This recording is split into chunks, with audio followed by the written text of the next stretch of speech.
I've never in my life seen anyone as cruel, rude, mean, vindictive, vengeful, hateful as Donald Trump is. My name is Janet. I live in a little town of Byron, Georgia. I thought in 2016 when I voted for Donald Trump that I voted for the lesser of the two evils from the insurrection that he directly caused with his rhetoric in his mouth and inciting the people into doing what they did to our nation's capital is just beyond imagination. The sexual assault, and let's call it because that's what it was, to inflating property values to get better loan interest rates, to sharing our classified documents to anybody that wanted to look at them and brag about it. And his friendship with communist leaders is just unthinkable. Presidents are not supposed to do that. They're supposed to be for the country they represent. And I've been here almost 70 years, and I've never in my life seen anyone as cruel, rude, mean, vindictive, vengeful, hateful as Donald Trump is. Everything he says has to be fact-checked because 95% of the time or more, it is untrue. And the childish name-calling. I told you so,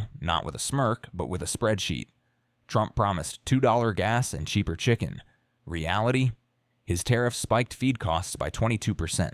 His deregulation let Georgia Power jack rates. And now his ICE raids scared off the very workers who gut your chickens and harvest your peaches. You didn't vote for a jobs guy. You voted for a corporate grifter with a gold-plated ego, and now your grocery bill's paying for it. Brian Kemp is on his third trip to South Korea right now, still trying to clean up the mess of Trump's ICE raid of the Hyundai plant in Georgia. The whole thing is so crazy because the whole point of the Hyundai LG alliance with the United States was to build all these factories to create jobs in the United States, because the political right, the Republicans, keep saying that all the immigrants are taking our jobs. So they raided the plant where the Koreans were help setting the plant up so that they could then hire 20,000 American workers. But instead of any of that happening, Tom Homan and Kristi Noem, the ridiculous leaders of the Department of Homeland Security and ICE, raided this factory because this other psychotic Republican who's running for Congress, Tani, down in Savannah, kept calling them and saying that there's non-American workers at this factory. So anyway, Brian Kemp is basically trying to clean up all of Trump's mistakes so that he can have a win for Georgia and create jobs here and look good and all that stuff. And that's not happening. In South Korea, the nightly news is playing footage, videos, and photos of all the people, all the South Koreans that got raided by ICE, and they got like handcuffed and drug out of there and detained illegally for days on end. Brian Kemp is not MAGA, but he is still Republican, and it's still his party that has done this to Georgia and the rest of the United States. So my advice is just to stop being Republican, everybody. They're a shit show. We've seen this coming since day one. That Hyundai plant, $7 billion investment, 20,000 American jobs on the way. Then a MAGA congressman screamed illegals, even though every Korean engineer was here on a legal visa. Result? South Korea's pulling out. Georgia loses its biggest economic lifeline in decades. And Trump's team, bragging like it's a win. Newsflash, scaring off foreign investment isn't patriotism, it's economic suicide. And you just handed them the matches. We're not in a cult. Not as a party. Elon was going to be the main topic tonight, and he's going to continue to be the main topic tonight because we are all freaking pissed off about this. You're going to hear it and feel it. Tyranny is rising in the White House, and a man has declared himself our king. So I would like to know, rather, the people would like to know what you, congressmen, and your fellow congressmen are going to do to rein in the megalomaniac in the White House. When you talk about tyranny, when you talk about presidential power, I remember having the same discussion with Republicans when Biden was elected. The funny thing is, you're sitting here and a lot of you would probably say those January 6s who are yelling just as loud as you, who are upset just like you. We're supposed to have great balance and power. We are. You can disagree with me all you want, but I'm just telling you the way it is. And I get that you don't agree with me and you think I'm not telling the truth. Unless they're lying to me, and you can say they are. So So who? Okay. What is the expected outcome of Canadian tariffs? Most of the tariffs were immediately lifted because they conceded. It is a voter suppression law that you signed on as a sponsor of, and I want to know why you're scared for me to vote.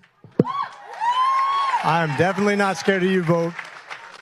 So last night, I attended an underground secret meeting with our neighbors in a neighborhood in North Georgia, a large neighborhood of about 1,500 people, red state, red town, and about 60 of our neighbors had a secret meeting. I'm not exaggerating, secret. It was passed one by one to people that are against this dictator Trump and all the corruption that's going on in this country.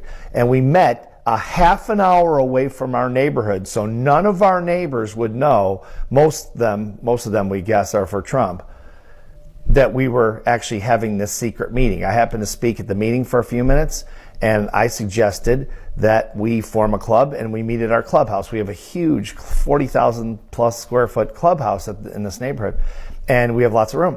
And I said, why don't we meet there and try to expand the group? And the look of fear on the faces of my neighbors, average age 65, 70, so older people, right? They looked terrified of this. And basically it was shot down, and most of them said, no, we can't meet at the clubhouse because our neighbors will find out, and if they find out we're against Trump, we'll be blackballed from every event, every pickleball and every tennis and every club in our neighborhood, which is a very active neighborhood, super active neighborhood, and we'll be ostracized. We have to meet secretly. And I've been thinking about it all night, dreaming about this all night. People are terrified to talk to their neighbors. This is the United States of America. I don't know how old you are, but I promise you, I'm 60 years old. This is not the country I grew up in. This is not the country I grew up in. It's become a place of fear of our own neighbors. Scary times, sad times in America. This is America, where grown adults hide in parking lots to say they oppose Trump. That's not democracy. That's authoritarian cosplay. And it's happening in your own subdivision because MAGA turned neighborhoods into political purity cults. You know what's wild? These folks built cul-de-sacs, not cages. Yet now they're terrified their neighbors will exile them for thinking. That's not leadership. That's coercion with a red hat. The Georgia National Guard has officially teamed up with ICE. Yes, you heard that correctly.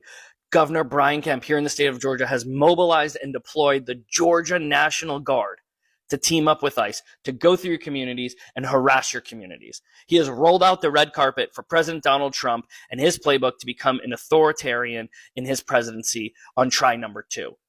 He has said, come on down. I'll even give you the military in the state. That is what Governor Brian Kemp has just done.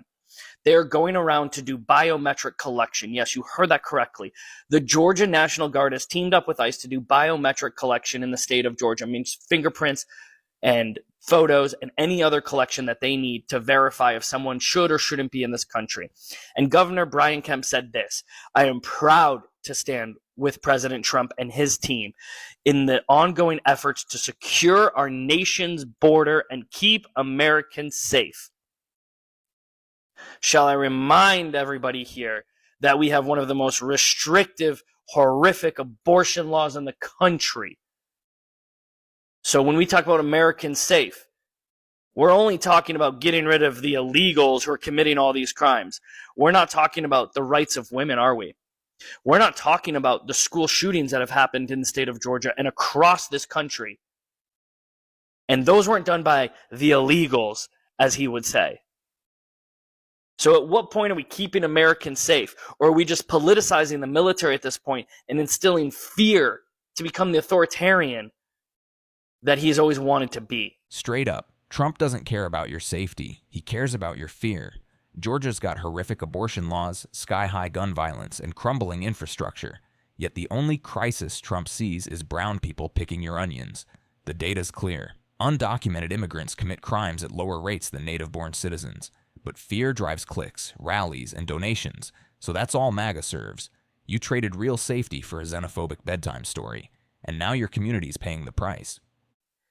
And Governor Brian Kemp, for the last 7 years of his run as governor, has been somehow made out to be this moderate, different Republican. We're talking about the guy who just rolled out the red carpet and allowed Trump to come in with his military to join forces. Wake up, Georgia. Wake up, America. I don't know how many other ways I have to say it. Look at history. Look at what happens when states start using their own military against their own people. It's happening here in the state of Georgia. And I'm sure you've seen on the news, President Trump is going into these blue cities with the National Guard because of all their crime.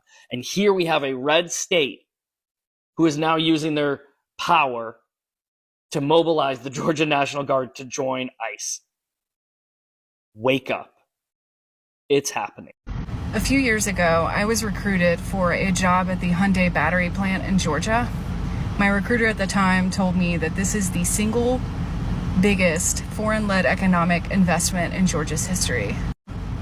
Billions of dollars, thousands of jobs, a project that was meant to transform Georgia's economy.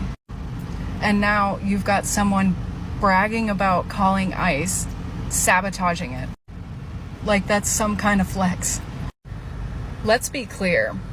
Tory Branham didn't just go after immigrants. She went after Georgia and U.S. workers, Georgia and the U.S. economy, and Georgia's future. What Tory Branham did was not patriotism. It was economic sabotage. Yes, this is the quiet betrayal MAGA never talks about. That plant wasn't just about jobs. It was Georgia's ticket into the clean tech future, electric vehicles, battery supply chains, global relevance.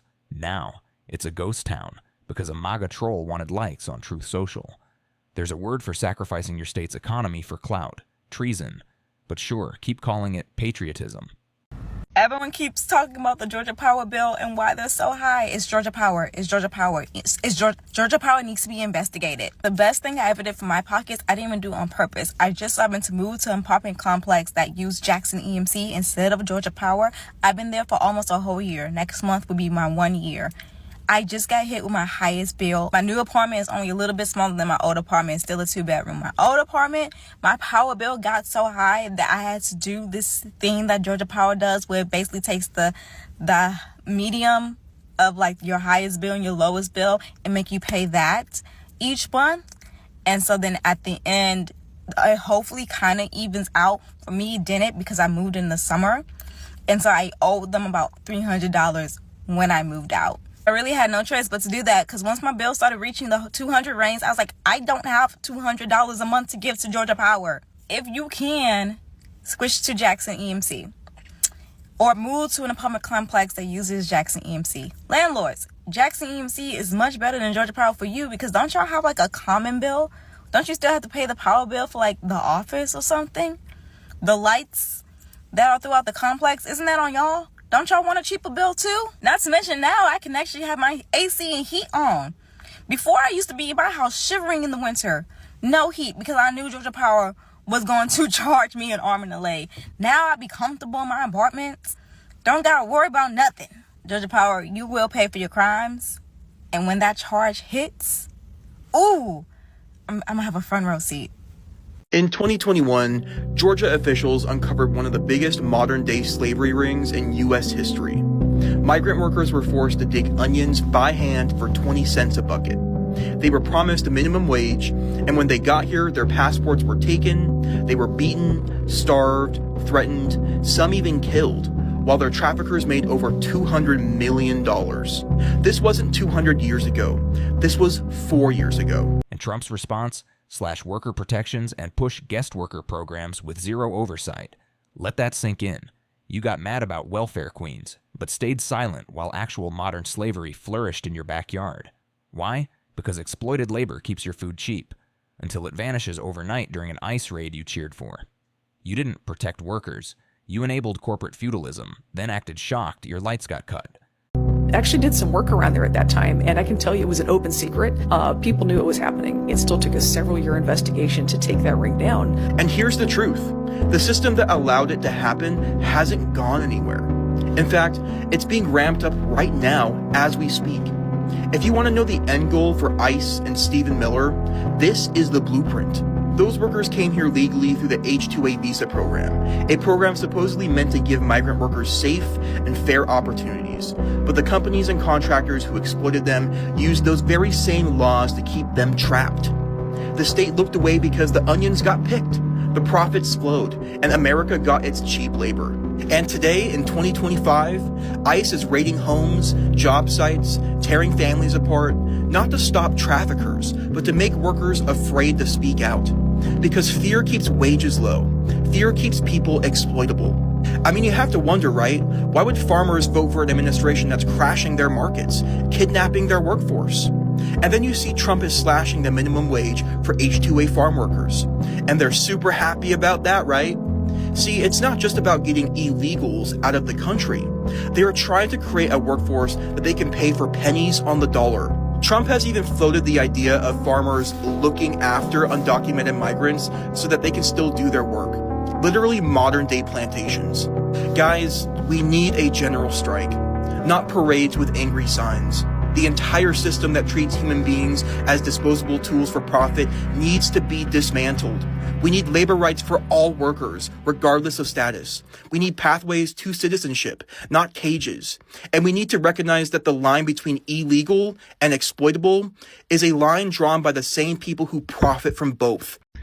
We live in very interesting times.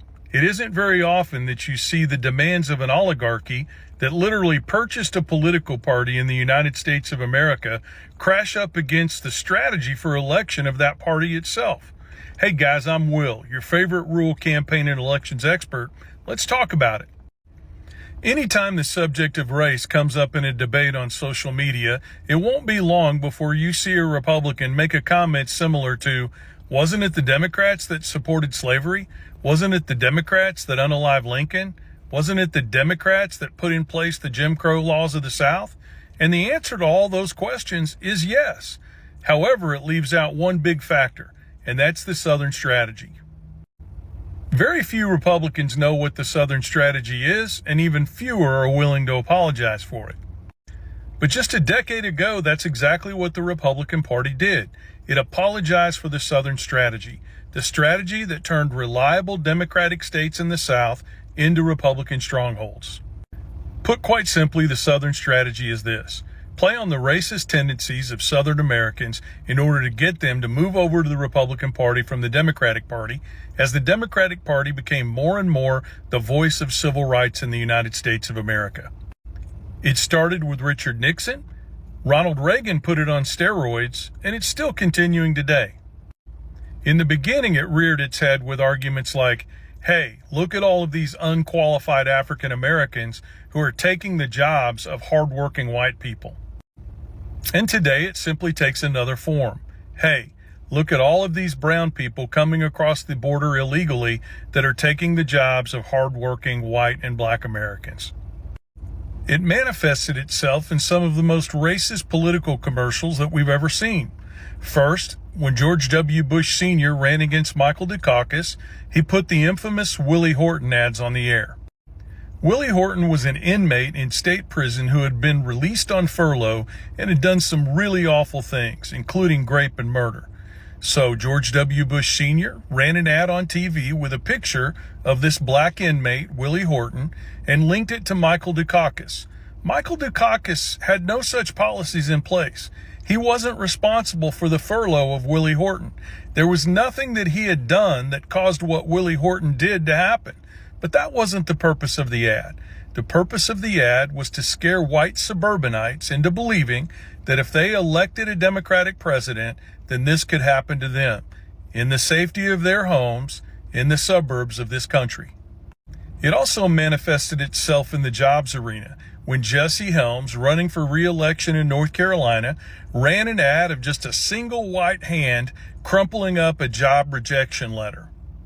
And then an ominous voiceover comes onto the ad and says, Look at another white person losing their job because of an unqualified black candidate getting the job instead. And the purpose was quite clear once again. If you elect a Democratic president, there'll be more policies that place unqualified black men and women in the jobs that white people deserve. Hell, Republicans have even used the strategy against each other. When George Bush Jr. ran against John McCain in the Republican primary, somebody ran a robocall insinuating that John McCain had an illegitimate black child. Now, it just so happened that John McCain had done what a lot of wonderful people do, and that is he had adopted a child from another country with a different ethnic background. But it didn't matter because the Southern strategy works. And if George Bush's campaign had to lie to get George Bush Jr. elected, then that's what they would do. And now it continues today. Even though the crime rate among illegal immigrants is much lower than the regular crime rate in the United States, it's easy to throw up an ad saying that these brown men are coming here to unalive and do worse to our women, and white men line up in sync and go to the polls to vote Republican. But something really interesting has happened with the Southern strategy. Whenever the Republicans were making brown people the boogeyman, saying that they were coming across the border to hurt our white women, it was easy for them to do that when the only people that were going to be impacted by deportations were farmers, ranches, the construction industry, and agriculture in general. But now that they've put this racism on steroids, big tech could suffer the consequences. And big tech spent a lot of money to buy the Republican Party and the presidency in this last election. And they're saying no, no, no. Hold up. This is the MAGA trap in a nutshell. Farmers get sold the dream. We'll deport immigrants and bring your jobs back. Meanwhile, big tech and agribusiness lobby the same party to keep wages low and regulations gone. Spoiler, you're not the client. You're the cost center. When AI data centers jack your water bill and your power bill, who do you blame? Not Musk, not Coke. The immigrant picking your peaches. That's not policy. That's psychological warfare. And you signed up for it. So now you have the oligarchy that bought the Republican Party going to war with the racists who run the Republican Party. And the outcome is going to determine worker policy and how effective the United States is in the tech arena in the years to come. I don't know what's going to happen, but I do know this. At some point, Americans need to understand that the racist policies and approaches of the Republican Party, the Southern strategy, and the results that it garnered in this country have been bad for America. And there's something else I know as well. Farmers and ranchers and people in the construction industry and agriculture, you need to become aware that this party, the Republican Party, is not out to help you. They're out to take advantage of your worst tendencies, to get your vote for them in any election where they can get it. I've said it before and I'll say it again. If we deport all of the undocumented workers in this country, it would mean that 50% of the workers in the agricultural industry would go away. And that, as all the studies have shown, could drive up food prices as much as 2,000 to 3,000%. And the same holds true for the construction industry as well. It could mean that housing prices go up by as much as 300%. I guess I can safely assume that farmers and ranchers and people in the construction industry are okay with the oligarchy getting their way and getting the workers they need to make commerce work in their segment. But we're just supposed to smile and take it. It's time we start voting for our best interest. Let the oligarchs have the Republican Party.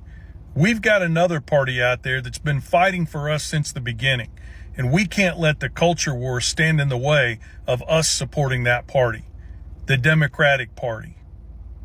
Have a great day.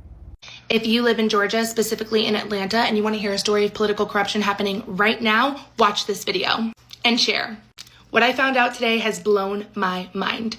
This right here is Patty Durand, and she was arrested for allegedly stealing trade secrets from Georgia Power. This absolutely shocked me because I know Patty Durand. I am subscribed to Patty's newsletter. Seeing her mugshot absolutely gutted me.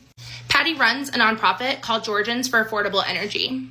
She sends out an excellent newsletter, sometimes several times a week, sometimes once a week, detailing what is currently going on with the Georgia Public Service Commission election. Yeah, the elections that are happening right now, that incumbents like Tim Echols are hoping you guys do not find out about. Unfortunately for them, it's picking up traction. Hank Green just made a YouTube video documenting this election on YouTube, which has thousands and thousands of views. Neighborhood political committees have organized, knocked on doors, called people. How do I know that? I'm currently doing that.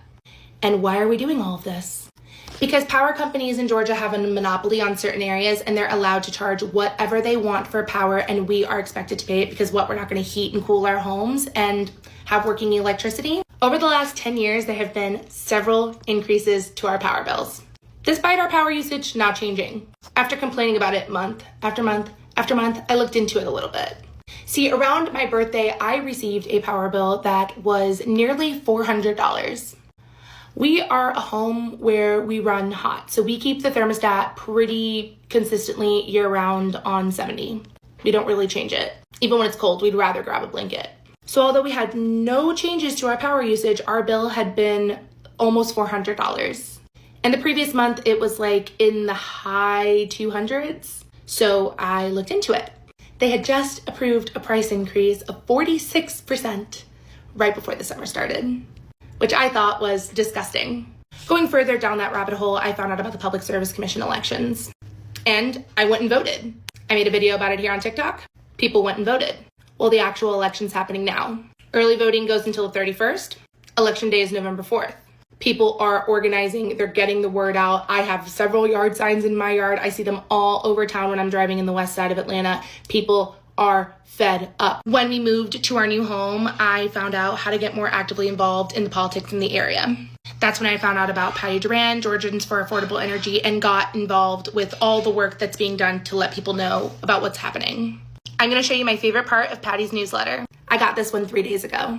Okay, my favorite part of the newsletters are follow the money. So this is the current sitting members of the PSC. We want to vote out Fitz Johnson and Tim Echols. Their seats are the ones that are up for grabs. We want Dr. Alicia Johnson here, and we want Peter Hubbard here. So what do we see right here? These are power companies and invested parties. And what are they doing? Sending thousands and thousands and thousands of dollars to active current sitting members of the Public Service Commission. Do you want elected officials taking thousands and thousands and thousands of dollars from power companies that are charging so much that families are having to determine if they're going to heat their homes this winter? I don't think so. Let's talk about the real deep state. Utility monopolies. Georgia Power isn't just a company, it's a political machine. They fund Public Service Commission candidates, then get permission to hike rates and pocket billions. And who defends them? MAGA lawmakers screaming about socialism while letting corporations privatize profit and socialize loss. You don't need a border wall. You need public power and regulators who actually regulate. So the fact that Patty has been arrested mere days before this election is going to take place, when she is exposing things like this on a multiple times a week basis, is hilarious to me. I absolutely believe it's BS. Free Patty. This is journalism. This is our freedom of speech. And they have her in handcuffs. The government would never arrest a social justice leader who's just saying too much, right? I think this is some of the most flagrant corruption I have seen in front of my face in years. They're banking on us not caring. They're banking on us not knowing because it's local, it's small. Patty is not this huge political character. But we're noticing. There are people paying attention. And the corruption happening right in our backyard needs to end. Please. This is my plea. If you want to do something about this, please vote for Peter Hubbard and Dr. Alicia Johnson in the upcoming Public Service Commission elections. It is currently happening right now. Early voting is happening from now until October 31st. You can vote 7 days a week, and the actual election day is November 4th. Most employers will let you leave to go vote. If transportation is an issue, there are tons of nonprofit organizations who can help you with that. If you need any resources, please comment below and I will do the research and help you out. We're living in scary times, and when this stuff is happening on such a local level, we should be aware. So please tell your friends, please vote, and subscribe to Patty's newsletter. I think you'll be really surprised to see how deep the political corruption goes and how far these companies would go to silence her. Georgia didn't fail. Its leaders did. But here's the hope. People are waking up, meeting in secret, organizing precinct by precinct, demanding more than empty slogans and stolen lunches for billionaires. So to every Georgian watching this, you still have power. Not in rallies, not in hats, in your vote, in your voice, in your refusal to be fooled again. If you're tired of being a red state while living blue stress, smash like, subscribe, and in the comments, what policy will finally wake up your county? Stay sharp, stay Southern, and remember, it's never too late to choose your neighbors over the noise.